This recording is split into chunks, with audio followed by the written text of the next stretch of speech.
Imagine recording a vocal take-through, like a really laggy laptop and USB microphone, that you literally described yourself as trash. Yeah, that's really how it started. Right. And then imagine that exact same vocal take eventually securing you. Um, a multi-million-dollar major label deal. And platinum plaques. Exactly. Platinum plaques, a spot on the Billboard Hot 100. It's crazy. So today, for you listening right now, we are mapping the blueprint of modern music success. We really are. And to do it, we're taking a deep dive into a comprehensive biographical and discographical Wikipedia article on the artist Snot. And for the record, that's stylized with a $ instead of an S. Right, the $ Snot. And I gotta say, it really is the ultimate case study. Oh, absolutely. Like, if you want to understand the exact mechanisms of how the internet has fundamentally rewired the entire music industry over, I don't know, the last decade, you have to look at a career trajectory like his. Because it just completely bypasses all the old gatekeepers. Entirely. The traditional path is gone here. Yeah. I mean, how does a teenager in Florida go from a bedroom setup that barely works to collaborating with absolute hip-hop heavyweights? I am just so excited to share this incredible journey with you today. Because the origin story is, well, it's crucial. It really sets up everything that comes later. Right. So he was born Edie Jr. Edward on December 16, 1997, born in Brooklyn, New York, to Haitian and Dominican parents.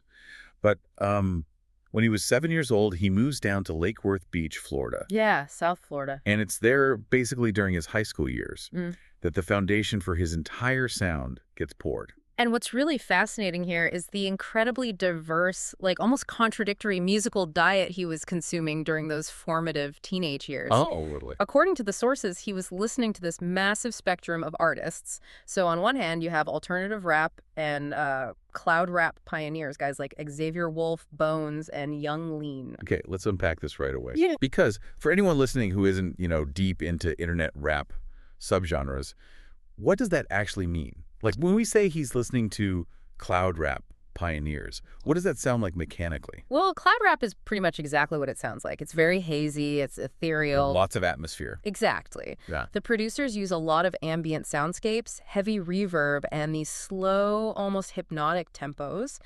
And the vocals, they often blend directly into the beat rather than sitting cleanly on top of it. Right, they're like washed out in the mix. Yeah, so he's absorbing that highly atmospheric sound, but at the exact same time, he's listening to absolute mainstream titans like Lil Wayne. Who is totally different. Lil Wayne is entirely focused on vocal presence. Right, razor sharp, punchline heavy lyricism. Aggression. Exactly. Wayne is right in your face.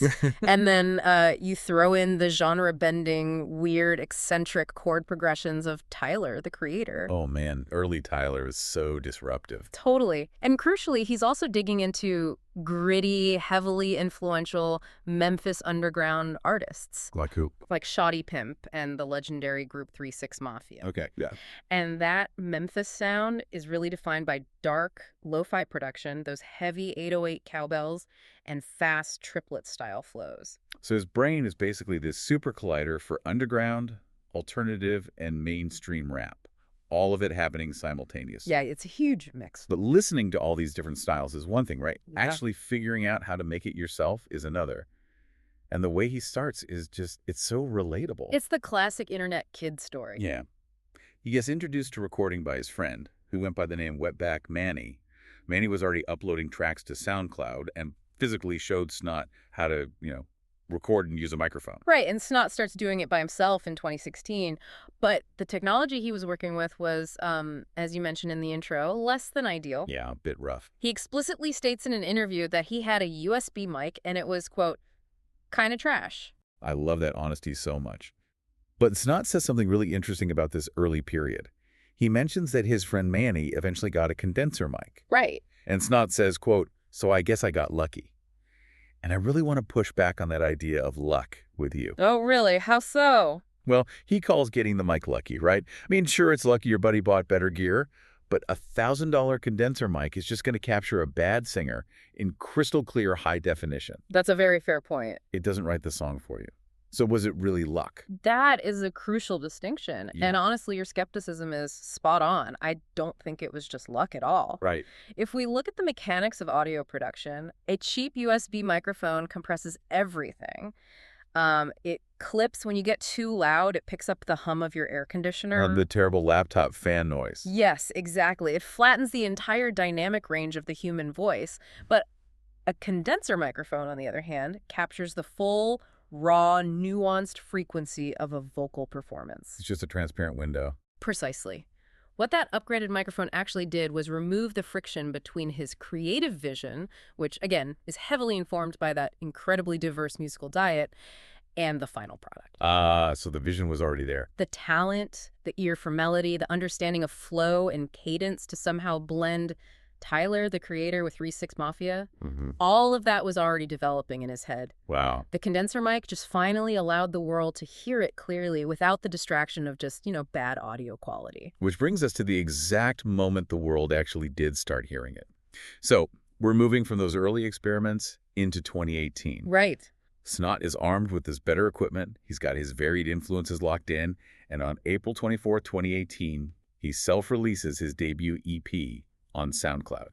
Called the Tissue Files. Yes, the Tissue Files. And it's really important to look at the mechanics of this specific release. Okay, comment. Because even as a DIY artist operating out of a bedroom, he isn't entirely isolated. This isn't just one guy doing everything in a vacuum. Right, it's not a solo mission. Exactly. The Tissue Files features guest verses from artists named Cameronazzi and Subjects, and the production is handled by this whole decentralized network of internet producers. Like people he's just meeting online? Yeah, names like Frexija, Kaji, Wintrues, and YZ. It's a completely digital community. Right. They don't need to fly to $1 million studio in Los Angeles to make an EP. They're just sending files back and forth online. Precisely. He is building a highly collaborative network within the underground internet scene. He's essentially establishing his own infrastructure. But the real seismic shift, the moment the foundation actually pays off, happens just a few months later, in September 2018. Oh, yes. He drops a single produced by YZ called Gosha. Gosha is the breakout. It is the absolute inflection point of his entire career. It's massive. This is the track that catches fire online and eventually goes RIA platinum. But here's where it gets really interesting. Gosha goes viral, right? It's blowing up on SoundCloud and social media. But internet virality is often just a flash in the pan. True, it happens every day. Exactly. So the other half of the modern success equation is mainstream media cross-pollination. And in 2019, Snot gets a massive bump when his single Billy Boy is featured in the pilot episode of HBO's hit teen drama, Euphoria. And we have to talk about how huge that is. Securing a sync placement, which literally means synchronizing your song to play in the background of a TV show or movie, is always a big deal for an independent artist. Oh, yeah. But Euphoria, for context, wasn't just a popular show. It was a cultural juggernaut. Yeah, it was everywhere. It essentially defined the aesthetic, the fashion, and the sonic landscape for Gen Z at that exact moment in time. It's the ultimate tastemaker. Like getting a primetime Super Bowl commercial, but for kids on the internet. Exactly. So having your track placed in the pilot episode when the audience is being introduced to this world for the very first time is an extraordinary milestone. It's incredible. It completely legitimizes the internet hype in the eyes of the mainstream. And the result of this massive 1-2 punch, the viral internet success of Gosha and the HBO cultural cosign, is that in 2019, Snot signs a major label deal with 300 Entertainment. Which is a huge label. Right. But this raises a huge question about the modern music industry. We just watched a kid go from a DIY SoundCloud EP to a viral platinum hit to a major television sync entirely on his own. Yeah. So what is the actual function of the record label at this stage? Like, did signing to 300 Entertainment make Snot a star? Or did the internet and HBO already do all the heavy lifting? That is an excellent question. Because, the traditional narrative is that a record label discovers you and builds you from scratch. They mold you in their image. Right. But in Snot's case, by the time 300 Entertainment comes to the table, their risk profile is incredibly low. Snot has already built the audience. The fans are already there. He's already refined his sound, and he's already proven his market viability. Right, he's basically handing them a finished product, so what are they actually providing him? Infrastructure and scale. Okay, scale. The internet can give you a viral moment, sure, but a major label like 300 Entertainment has entire departments dedicated to radio pitching. Oh, right. Radio's still a thing. And they have established relationships with the major streaming platforms to get your songs onto those massive algorithmic editorial playlists. The ones with millions of followers. Exactly. They handle physical distribution, international marketing budgets, legal clearances. The label isn't lighting the fire. They are simply pouring high-octane gasoline on a fire that Snot already started with his friend's microphone. Wow, that makes a lot of sense. The product is the same, but the distribution network completely mutates. Perfectly said. However, once you have that major label backing, the pressure completely shifts. Oh, definitely. The label essentially bought into the hype of a viral moment. But the music industry is totally littered with one-hit wonders who had a great SoundCloud track, a cool TV placement, and then just disappeared entirely. Yeah, we've seen it 100 times. To survive the 300 entertainment machine, Snot had to prove he wasn't just a singles artist. He had to prove he could build a cohesive, full-length world. Which takes us right into 2020. This is the year he truly defines his sound. In March, he drops his debut studio album titled Tragedy Plus L. And this album is where we see him consolidating his early gains. How so? Well, he smartly includes the established hits. Gosha is on there, and another track called Megan to sort of anchor the project. But he also significantly expands his collaborative circle. Bringing in more people. Yeah, he works with Maggie Lindemann on a track called Moon and Stars, and with Wife's Funeral on Beretta. And both of those collaborations end up being certified gold by the RIA. He basically proves the model works over a longer runtime. He does. But he doesn't stop there. By October of that exact same year, just 7 months after his debut, he releases his second studio album. Right. Beautiful Havoc. Yes, Beautiful Havoc. And this is the one that officially charts, hitting number 172 on the Billboard 200. And he brings in these heavyweight features, guys like Denzel Curry, Ian Dior, and Flo Milli. And that collab with Flo Milli on the track Mean also goes gold. It's just hit after hit. And beyond the audio, he pairs this sonic expansion with top-tier visual branding. Oh, videos? For Beautiful Havoc, he gets Cole Bennett to direct the music videos for Revenge and Mean under the Lyrical Lemonade banner. Okay, let's talk about that visual element for a second, because for anyone listening outside of this specific subculture, they might not realize how massive that is. Why is Cole Bennett such a big deal? So for this specific generation of hip-hop, a Lyrical Lemonade video directed by Cole Bennett is essentially a rite of passage. It's that huge. It's the modern equivalent of having your video put into heavy rotation on MTV's TRL in the late 90s. Oh, wow. Bennett has a very distinct visual style. He often blends this hyper-colorful, polished cinematography with really playful, almost DIY-looking animations. It perfectly matches the energy of internet rap. Exactly. It visually represents the bridge between underground internet culture and high-budget mainstream production. I love that. When Cole Bennett directs your video, it is the ultimate visual stamp of approval. It signals to the entire ecosystem that this artist is a major, legitimate player. Okay, so he's got the visual stamp of approval, and he's charting. But I really want to look closely at the actual sound he's pushing on these albums. Sure. Because the Wikipedia article lists an incredibly dense, almost contradictory mix of genres to describe his music. It's a long list. We're talking hip-hop, trap, lo-fi, chill-out, emo rap, cloud rap, and chillwave. Yeah. To me, that sounds like an architectural nightmare. Like, how do you take the aggressive, heavy, distorted 808 bass of trap music and physically layer it with the relaxed, atmospheric, acoustic vibes of lo-fi and chillwave? Plus the emotional vulnerability of emo rap. It sounds impossible on paper. Right. How does an artist juggle so many contrasting vibes without the albums just feeling like a chaotic, unlistenable mess? That is the defining question of his artistry. And the secret to why it doesn't sound like a mess lies entirely in the generational shift we talked about earlier. Okay, tell me more. Think about how you and I might have grown up consuming music. Probably on terrestrial radio or, buying specific CDs at the store. Right. And terrestrial radio was highly segregated by genre. You only heard rock on one dial, and you only heard hip-hop on another. Totally. They never crossed over. But Gen Z listeners, and Snot himself, grew up in the era of streaming platforms. Their musical consumption is dictated by highly curated, mood-based internet playlists. Oh, that's brilliant. Their listening habits are completely post-genre. Precisely. They are entirely used to hearing a heavy, aggressive trap banger immediately followed by a soft, acoustic lo-fi track. Because they're both on a Spotify playlist titled like late-night drives. Exactly. The connective tissue isn't the genre, it's the mood. That makes so much sense. So when Snot mechanically synthesizes all these genres, putting a trap drum pattern underneath a Killwave synthesizer pad, it isn't chaotic to his audience. It's completely natural. It reflects exactly how they already consume music. Wow. He is literally the human embodiment of a mood playlist. He really is. And that explains why Beautiful Havoc is such an incredibly fitting title for his second album. It is a beautifully orchestrated collision of all his diverse internet-era influences. And that mood-based approach is exactly what catapults him into massive mainstream crossover territory. Right. Which brings us to his career from 2021 to 2024. This is where he hits the absolute ethereal heights of the industry. The big leagues. In April 2021, he drops the track Whipsky, featuring Lil Skies, and hits number 25 on the Bubbling Under Hot 100 chart. Now, for anyone who doesn't track Billboard mechanics, what is the Bubbling Under chart? It is exactly what it sounds like. It's the chart that tracks the top 25 songs that have not quite made it onto the main Billboard Hot 100 yet. Oh. It is essentially the waiting room for major, undeniable mainstream success. And he doesn't stay in that waiting room for long at all. A month later, in May 2021, he collaborates with the artist Cochise on the track Tell 'Em. And that's the one. This is the one that completely breaks down the door.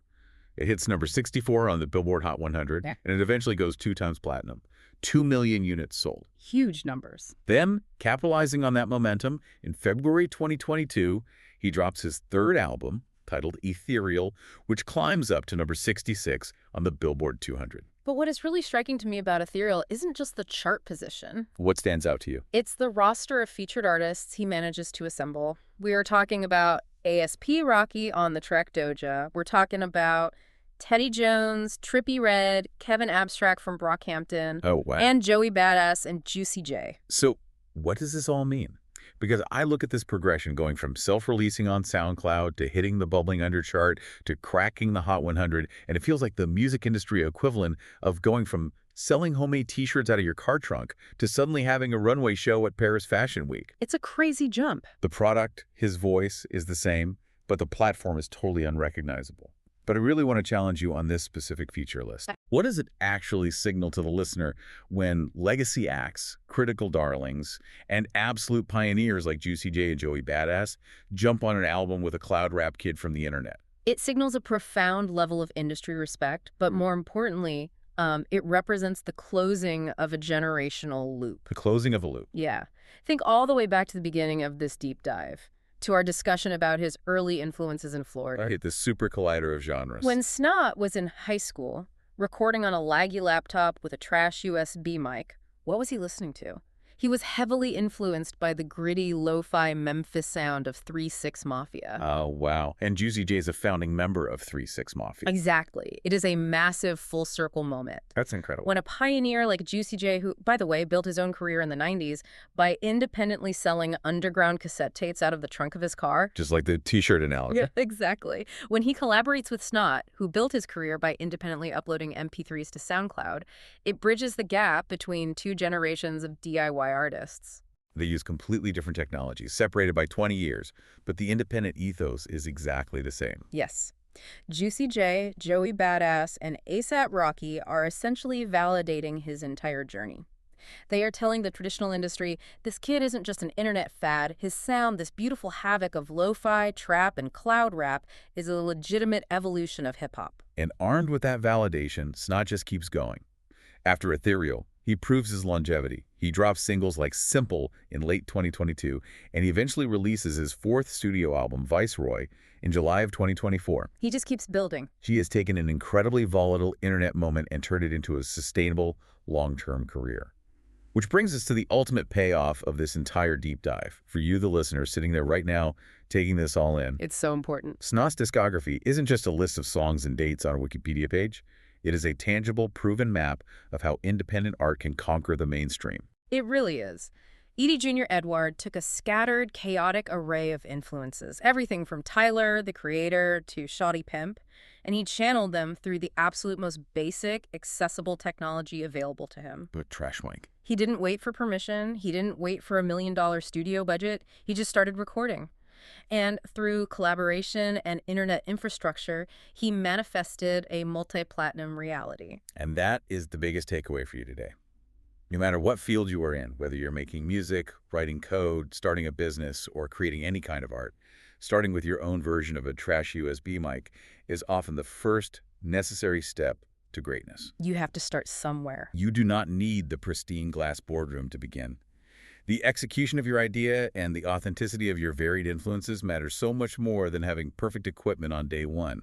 A great idea will survive a bad microphone. That is undeniably true. But if we pull back and look at the macro level of the entire music industry based on the sources we've examined today, it leaves us with a rather provocative thought to chew on. Oh, okay, let's hear it.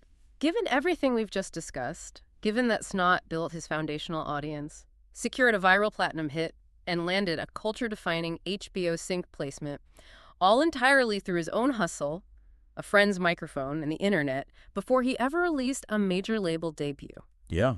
What is the actual role of traditional music industry gatekeepers today? Wow. Right. If the internet algorithms, the underground producer networks, and the listeners themselves have already decided what is going to be a platinum hit before the label even gets involved, are the major labels no longer the actual tastemakers? It certainly makes you wonder. Are they now just frantically chasing kids in their bedrooms, hoping to catch a ride on a rocket ship that has already taken off? It really appears that the power dynamic has fundamentally shifted. The internet has essentially outsourced the job of finding new talent to the audience itself. It really has. Because at the end of the day, that $1 million corporate blueprint might look incredibly impressive, but as we've just seen, it can easily be completely outmaneuvered by a kid with a vision, an internet connection, and a microphone that sounds just a little bit like garbage.